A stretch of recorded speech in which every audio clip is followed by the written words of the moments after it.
Hello everyone, नमस्कार। मैं आशा स्वागत करती हूँ आप सभी का उत्कर्ष नर्सिंग क्लासेस के यूट्यूब प्लेटफॉर्म पर। जैसा कि आपने थंबनेल में देखा, आज की इस वीडियो में हम जानेंगे कि राजस्थान सीएचओ का रिजल्ट आने के बाद में जो शूटिनी फॉर्म आप सभी को फिल करना है, उसके लिए क्या क्या रिक्वायर्ड डॉक्यूमेंट्स होंगे, कब तक आप पोर्टल पे ये सारी डिटेल्स को फिल या सबमिट कर पाएंगे, या कौन कौन से डॉक्यूमेंट अगर आपके नहीं बने हैं तो आपको कहाँ से बनाने हैं। साथ ही साथ में हम आज के वीडियो में ये भी जानेंगे कि कौन कौन से स्टूडेंट्स ये सारे डॉक्यूमेंट्स फिल करने के लिए या सबमिट करने के लिए एलिजिबल रहेंगे। इन सब डिटेल्स को जानने के लिए वीडियो के आखिर तक बने रहना है और अपने फ्रेंड्स को वीडियो को शेयर कर देना है। चलिएगा, सबसे इम्पॉर्टेंट बात और सबसे महत्वपूर्ण बात ये रहेगी कि जो रिजल्ट पीडीएफ हमारी जारी की गई ऑफिशियल वेबसाइट पर, वहां पर आपके कट ऑफ मार्क्स जारी हुए थे, जहां हर एक कैटेगरी का अनुसूचित और गैर अनुसूचित क्षेत्र के हिसाब से हर एक कैटेगरी का मेल और फीमेल में भी कट ऑफ मार्क्स जारी कर दिए गए। कुछ कॉमनली सवाल आपके ये पूछे जाते हैं कि अगर जनरल कैटेगरी से हूँ 220 मार्क्स है मैम, तो क्या मैं एलिजिबल हूँ ये शूटिनी फॉर्म भरने के लिए? क्या मैं उस कट ऑफ रेंज में या रिजल्ट की में अभी भी मेरे रिजल्ट में आने की या रिजल्ट पॉजिटिव आने की संभावना है या नहीं? तो डियर, उस केस में मैं आप सभी को बताना चाहूंगी कि पॉसिबल नहीं है। अगर आपका कट ऑफ मार्क्स में से एक भी नंबर कम रहता है, उस केस में भी आप एलिजिबल नहीं हो पाएंगे, या यूं कहें आप रिजल्ट पॉजिटिव आने की उम्मीद नहीं रखिएगा, क्योंकि डबल या यूं कहें 4 गुना स्टूडेंट्स आपके पास किए गए हैं। उसी क्राइटेरिया को आधार पे रखते हुए या फिर अपने मार्क्स को चेक करते हुए जो कट ऑफ मार्क्स आपके जारी किए गए, उन्हें पहली बात आपको चेक कर लेना है। क्षेत्र के हिसाब से आपके ये कैटेगरी ये मार्क्स बताए गए हैं, जैसे कि गैर अनुसूचित क्षेत्र के कैटेगरी वाइज और जेंडर वाइज दोनों ही तरीके से ये सारे के सारे मार्क्स आप सभी से शेयर किए गए। अब आगे बढ़ने से पहले, या यूं कहूँ शूटिनी फॉर्म्स को कैसे फिल करना है, कौन कौन से डॉक्यूमेंट आपको अवेलेबल करवाने हैं, या किस तरह से या कहाँ ये फॉर्म आपका सबमिट होगा, उससे पहले हमारे लिए बहुत ज़रूरी होगा कि हम ये जान लें कि कौन कौन से डॉक्यूमेंट की आवश्यकता हमें पड़ने वाली है। ओरिजिनल डॉक्यूमेंट चाहिए होंगे सबसे पहले, और सबसे इम्पॉर्टेंट बात, आप फोटोकॉपी से बचिएगा। ओरिजिनल डॉक्यूमेंट आपके पास होने बहुत कंपलसरी, और उसमें जो फर्स्ट डॉक्यूमेंट आपको आवश्यक है वो 10th की मार्कशीट, यानी जहां से आपने सेकेंडरी की या फिर यूं कहें 10th एग्जाम पास की, वहां की मार्कशीट होना बहुत ही आवश्यक रहेगा। नेक्स्ट इंपॉर्टेंट डॉक्यूमेंट आपका रहने वाला है 12th की मार्कशीट। 12th क्लास की मार्कशीट आपके पास ओरिजिनल डॉक्यूमेंट्स होने चाहिए। इंपॉर्टेंट चीज़ ये 12th की मार्कशीट होना कंपलसरी है। एक चीज़ नोट कीजिएगा, बार बार दोहरा रही हूँ, ओरिजिनल डॉक्यूमेंट्स होना बहुत आवश्यक। इसी के अलावा आपके पास जहाँ से भी आपने कॉलेज पास आउट की, चाहे बीएससी नर्सिंग की हो, चाहे जीएनएम की हो, चाहे जीएनएम प्लस पोस्ट बेसिक की हो, सारी की सारी मार्कशीट्स होना या ओरिजिनल मार्कशीट्स होना भी कंपलसरी है। मार्कशीट्स होना कंपलसरी कहाँ की? चाहे तो आपने बीएससी नर्सिंग की हो, जीएनएम की हो, GNM plus post basic nursing की हो, पोस्ट बीएससी की हो, सभी केसेस में आपके पास हर एक मार्कशीट होना बहुत ही इम्पॉर्टेंट है। नेक्स्ट आपके लिए इम्पॉर्टेंट कास्ट सर्टिफिकेट रहने वाला है, और ये कास्ट सर्टिफिकेट भी कंपलसरी है कि आपके पास 1 अप्रैल 2025 से पहले का बना हुआ कास्ट सर्टिफिकेट अलाउड नहीं होगा। ध्यान रखिएगा, 1 अप्रैल 2025 से पुराना कास्ट सर्टिफिकेट अलाउड नहीं है। अप्रैल 2025 से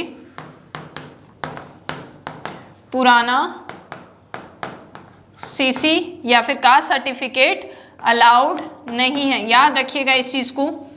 अगर आपके पास पुराना है तो कुछ नहीं करना, सिर्फ हाईकोर्ट जाइए, वहाँ पर जाकर जो भी लोग हैं, जो भी रिक्वायर्ड ऑफिशियल्स हैं, वो आपका 2 मिनट में या ई मित्र से भी आपका कास्ट सर्टिफिकेट बहुत इजीली आसानी से बन जाता है।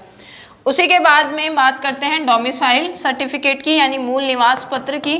वो आपके पास लगभग 2 से 4 साल पुराना हो, लेकिन चलेगा अगर 2 से 4 साल पुराना है, लेकिन ओरिजिनल होना बहुत ही कंपलसरी है। क्या होना आवश्यक है? मूल निवास पत्र। मूल निवास पत्र एक चीज याद रखिएगा, जितने भी डॉक्यूमेंट्स हैं जो आपके पास हाल फिलहाल अवेलेबल हैं उन पे टिक करते रहिए।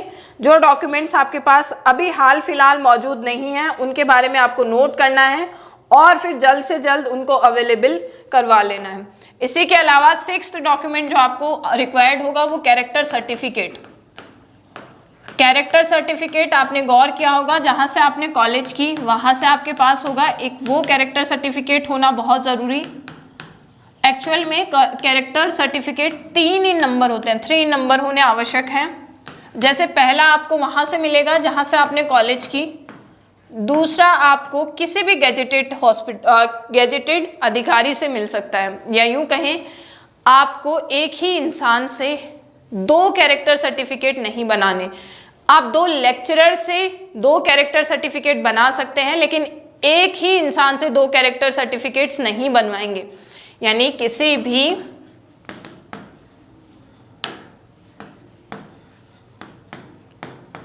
राजपत्रित अधिकारी से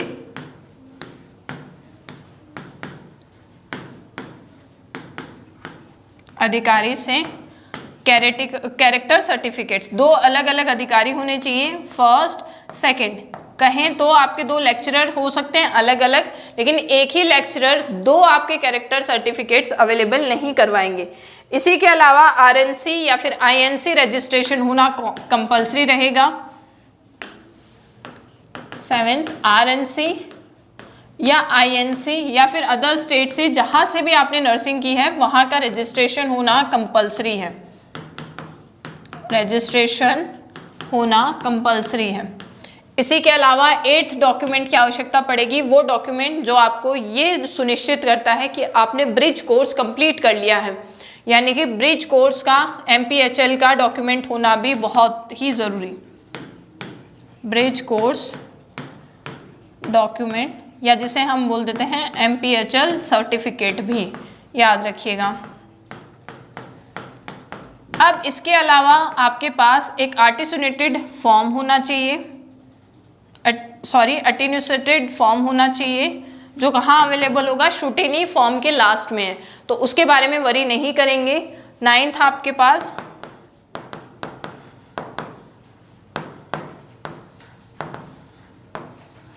शूटेड फॉर्म हो, और 10th आपको अलग अलग घोषणा पत्र या शपथ पत्र जमा कराने हैं, जिसमें कौन कौन से आएंगे, शपथ पत्र।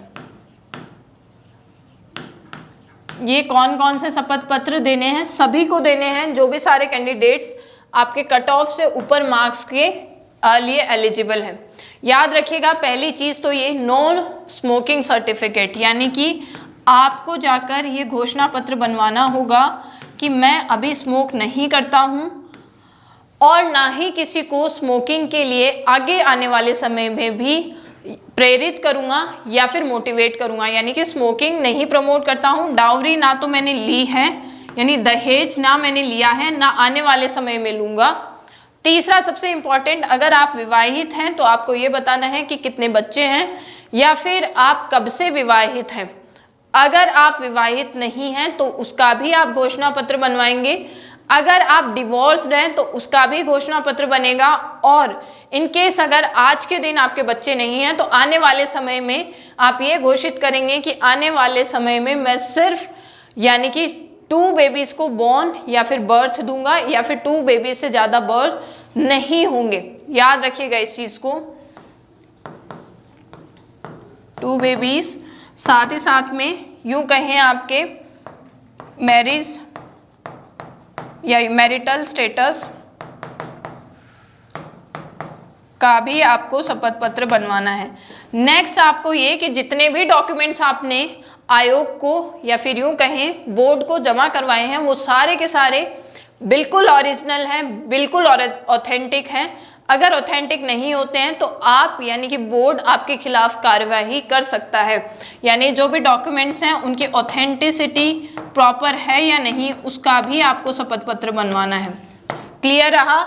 ये सभी के सभी डॉक्यूमेंट्स आपको रिक्वायर्ड होंगे, या फिर यूँ कहूँ ये जो शपथ पत्र हैं आप सभी को बनाने होंगे।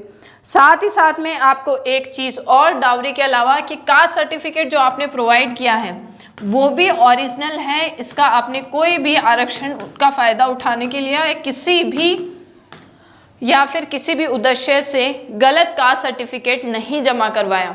ये भी आपके प्राइमरीली कुछ ये डॉक्यूमेंट्स आपको सबमिट कराने हैं। कुछ इस तरह का आप सभी के लिए ये शूटिनी फॉर्म दिखेगा, जहां पर आपके पास वो फोटो होना आवश्यक है जो आपने फॉर्म भरते समय रखी थी। लगभग उस फोटोज के 4 कॉपीज हों। एक आपके पास हाल फिलहाल की यानी प्रेजेंट फोटो होना आवश्यक, यानी आवेदन पत्र के साथ सचिव राजस्थान कर्मचारी चयन बोर्ड के नाम पर 100 रुपये का पोस्टल ऑर्डर अवश्य लगाएं, यानी पोस्टल ऑर्डर लगाना है। यहाँ पर आपकी नवीन फोटो यानी जो ओरिजिनल अभी की फोटो है वो लगेगी। रोल नंबर लगेंगे, आवेदन पत्र पे क्रमांक जो हैं वो लगेंगे, मेरिट क्रमांक लगेंगे। इसी के अलावा डॉक्यूमेंट्स में आपके पास जो फॉर्म सबमिट किया था वो होना आवश्यक। अगर नहीं है SSO ID से आप डाउनलोड कर सकते हैं।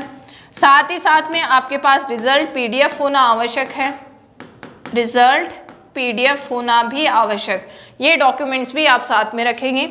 इन डॉक्यूमेंट्स को देखते हुए जो भी आपका रोल नंबर है, जो भी रिक्वायर्ड आपने डिटेल्स फॉर्म फिल करते हुए फिल की थी, वही इस शूटिनी फॉर्म में भी आपको फिल करनी है। जैसे कि आर्थिक अन्य पिछड़ा वर्ग किस आपका आरक्षण वर्ग में है या नहीं, मूल निवास आपका कहाँ है, जन्म स्थान कहाँ है, आवेदक का पूरा नाम यानी कि आपका पूरा नाम क्या रहेगा, आप अविवाहित हैं, विवाहित हैं, कितने बच्चे हैं, विधवा हैं या फिर पुनर्विवाहित यानी दोबारा आपने शादी की है, जिनसे की है उनका नाम होना आवश्यक है, जो आपके मोबाइल नंबर हैं, जो आपका निवास है, निवास स्थान है वो। एक चीज़ जहाँ पे आपकी गलती होने की संभावना है वो ये कि आप matric, high school, secondary, higher secondary जो भी आपने डिग्री की वो, अधिस्नातक, डिप्लोमा, सारी की सारी डिटेल्स को एकदम अप्रोप्रिएटली फिल करेंगे। इंपॉर्टेंट चीज़। उसी के अलावा आपको पद हेतु आवश्यक अनुभव प्रमाण यानी कि कितना आपके पास एक्सपीरियंस है वो आप बता सकते हैं। पद का नाम, किस पोस्ट पे आप जाना चाहते हैं वो चीज़, और शपथ पत्र यानी कि यूँ कहें शपथ पत्र भी आप घोषणा के लिए रख सकते हैं। उसी के अलावा आपके पास आएंगे कुछ इस तरह से कि अंक पत्र यानी मैट्रिक, हाई स्कूल में कितने मार्क्स आए थे, हायर सेकेंडरी में कितने मार्क्स रहे, BA BCom यानी कि आपकी जो डिग्री है, या फिर यूँ कहें BSc नर्सिंग की, चाहे GNM किया चाहे पोस्ट बेसिक, उस दौरान आपके कितने मार्क्स रहे, वो सब फिल करने आवश्यक रहेंगे। उसी के अलावा ये डिटेल्स भी इम्पॉर्टेंट रहने वाली हैं। साथ ही साथ में आपके लिए इम्पॉर्टेंट रहेगा कि अभ्यर्थी की संक्षिप्त चेकलिस्ट यानी कि क्या क्या आपके पास अवेलेबल है हाल ही फिलहाल में, या यूँ कहें क्या आपकी योग्यता है वो भी फिल होना चाहिए, क्या आपकी आयु है वो फिल करना आवश्यक है। एक चीज़ याद रखना कि यहाँ पे आपको ये भी फिल करना आवश्यक रहेगा कि क्या अन्य या यूँ कहें राजस्थान सिविल सेवा में आपने पहले कभी काम किया है। कुछ डिटेल्स आपके यहाँ पे ऑलरेडी मेंशन है, उनके ऊपर टिक करना आवश्यक रहेगा। एक चीज़ याद रखना, जैसे ही आप ई-मित्र पर जाते हैं या फिर किसी भी साइबर कैफ़े पे जाएंगे, वो आपको बेहतर तरीके से गाइड कर पाएंगे इस चीज़ में। थोड़ा सा अपने ऊपर से या यूँ कहें खुद से फिल करने से बचिएगा, मेरा ये सजेशन रहेगा, आपको पर्सनल सजेशन है, क्योंकि उन लोगों के पास काफ़ी सारा एक्सपीरियंस है ऐसे कुछ फॉर्म्स फिल करने का, तो उन्हें ये चीज़ भी पता है कि कौन सी जो डिटेल है उसे स्किप करना है और कौन सी बहुत ज़्यादा ज़रूरी है। दूसरी बात, क्या आप आवेदक वांछित अनुभव पूरा करता है या फिर जो भी आपके एक्सपीरियंस है, जो भी आपके एलिजिबिलिटी क्राइटेरिया उसको आप मीट करते हैं या नहीं। इसी के अलावा आपको किसी गेजेटेड जो भी आपके अधिकारी रहेंगे उनके पास भी जाने की आवश्यकता पड़ सकती है, क्योंकि यहाँ पर उनका नाम वगैरह दिया है। साथ ही साथ में आपकी नेशनलिटी क्या है, प्रेजेंट एड्रेस क्या है, ये है वो अटेस्टेशन फॉर्म जिसकी मैं बात कर रही थी, जिसका मैंने मेंशन किया कि आपको अटेस्टेशन फॉर्म होना आवश्यक रहेगा, जिसको आप डिटेल में फिल कर सकते हैं। होम एड्रेस क्या है, फादर की डिटेल्स क्या है, नेशनलिटी क्या है, प्लेस ऑफ बर्थ क्या रहेगी। इसी के अलावा आपकी एजुकेशन क्वालिफिकेशन क्या है।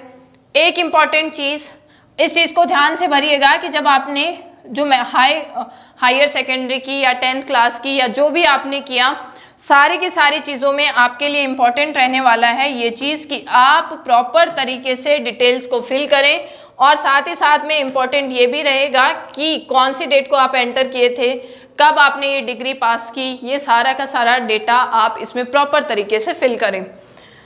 इसी के अलावा ये सारी की सारी चीज़ें आप सबको मेंशन कर दी गई हैं। एक चीज़ मैं आपको बता देती हूँ, जो भी शपथ पत्र की जो भी लैंग्वेज रहेगी, सोचने की आवश्यकता नहीं है। जो भी आपकी चाहे डॉवरी का स्टेटस हो, चाहे आपकी मैरिज का स्टेटस हो, चाहे आपके चिल्ड्रन का स्टेटस हो, आपको ये नहीं सोचना कि हम किस तरह की लैंग्वेज रखें, क्या लैंग्वेज होना अप्रोप्रिएट रहेगा, किस रूप में हम प्रॉपर लैंग्वेज रखेंगे। सारा का सारा जो भी डाटा है आपको किसी भी आप हाई कोर्ट जाते हैं, साइबर कैफे जाते हैं, वहाँ पे आपको प्रॉपर तरीके से गाइडेंस मिल जाती है। उन्हें प्रॉपर तरीके से पता होता है कि क्या लैंग्वेज में प्रॉपर चीज़ें अरेंज करनी है या जमा करानी है। बस आप उनको ये बताइएगा कि ये मेरी ऑफिशियल डिटेल्स हैं जो मैंने फॉर्म में फिल की हैं, इस पद के लिए या फिर इस चीज़ के लिए मैं ये जो शूटिनी फॉर्म है फिल कर रहा हूँ, उसके अकॉर्डिंग वो आपके लिए घोषणा पत्र या शपथ पत्र बना देंगे। इस चीज़ में वरी करने की आवश्यकता बिल्कुल भी नहीं। बस आप ये सुनिश्चित कीजिए कि आपके पास ये डॉक्यूमेंट्स हों और ओरिजिनल डॉक्यूमेंट्स हों, इसमें कुछ भी गलती ना हो, और साथ ही साथ में किस तारीख तक ये डॉक्यूमेंट्स आपके एलिजिबल हैं वो भी मैंने आपको बताया है, तो उसका भी खासा ध्यान रखना है। और इसी के अलावा 8 से लेकर या यूं कहूँ 8 से जितनी भी डेट के लिए आप ये पोर्टल ओपन है तब तक के लिए फॉर्म उसी डेट में निर्धारित तारीख के दौरान आप फिल कीजिएगा। हम मिलेंगे ऐसे ही इंफॉर्मेशन या फिर लाइव क्लासेस के थ्रू उत्कर्ष नर्सिंग क्लासेस के यूट्यूब प्लेटफॉर्म पर। तब तक अच्छे से अपनी जो भी फॉर्म्स हैं या फिर यूं कहूँ जो डॉक्यूमेंट्स हैं, अच्छा खासा समय है, उन्हें एकत्रित कीजिए, अच्छे से फिल कीजिए। आप सबको मेरे और उत्कर्ष परिवार की तरफ से best wishes. All the best everyone. Thank you so much. Thank you.